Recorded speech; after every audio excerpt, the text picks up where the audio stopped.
بافڵ تاڵەبانی هەژماری من ڕەت دەکاتەوە و ڕێگە نادات لە سلێمانی بکرێت. ستاندەر هۆکاری بەرزبوونەوەی بەردەوامی نرخی دۆلار بەرامبەر دینار ئاشکرا دەکات.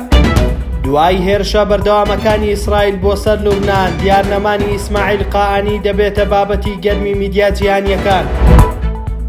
دوێنێ بافڵ تاڵەبانی لە کۆنگرەی بانگەشەی هەڵبژاردننی جەماوەری لە کۆیە ڕاگەیان پرۆژەی هەژماری من و ئێوە نییە و هەژماری کاک مەسرور بارزانیە. بافڵ تاڵەبانی وتیشی هەژماری منی حکوومەتیارێن پڕمەکەنەوە و لە جیاتی ئەوە بڕۆن موچەکانتان تەڵتیم بکەن. باگوێرەی زانیاریەکان سەرچاوەیەکی نزیک لە بافڵ تاڵەبانی لەم بارەوە ڕاگەیان کاپڕکردنەوەی پرۆژەی هەژماری من بۆ فەرمانبەرانی سنووری سلێمانی و هەڵەبجە و ئیدارەکانی گەرمیان و ڕاپەڕین ڕاجێگیرێت. چاودێرانیش پێیان وایە ئەو هەنگاوەی سەرۆکیەکێتی دژی هەژماری من ئەگەر کردداری لەگەڵدا بێت لە بەرژەوەندی فەرمانبەرانی هەرێمی کوردستانە و دوای تەڵتینکردنی موچەی فەرمانبەران چیتر کێشەی موچە نامێنێت.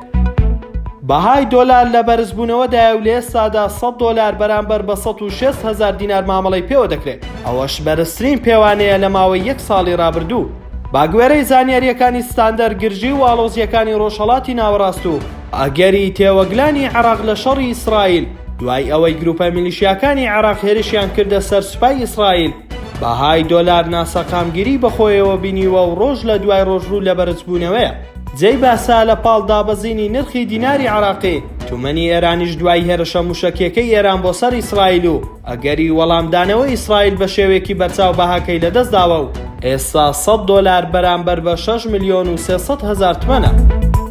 ماوەی 3 ڕۆژە ئیسماعیل قائانی فەرماندەی فەیلقی قودسی سوپای پاسدارانی ئێران وونە. سێبەرپرسی وڵاتەکەش بە ڕۆژنامەیەکی ئەمریکیان وتووە کۆتاجار هەفتەی ڕابردوو لە لوبنان بینراوە. بەپێی هەواڵێکی ڕۆژنامەی نیویۆرک تایمسی ئەمریکی، ئیسماعیل قائانی فەرماندەی فەیلقی قودسی سوپای پاسدارانی ئێران کۆتاجار هەفتەی ڕابردوو لە لوبنان بینراوە و لەو کاتەدا چارەنووسی نادیارە. ئەو بەرپرسە ئێرانی ئاماژەی بۆ ئەو کردووە کە سەردانەکەی قائانی بۆ لوبنان بۆ بەشداریکردن بووە لە کۆبوونەوەیەک لەگەڵ بەرپرسانی حیزبوڵڵا بەهۆی هێرشەکانی ئیسرائیل بۆ سەر وڵاتەکە. ستاندەر نیوزمان پێشکەشکردن. شاد و کامەران.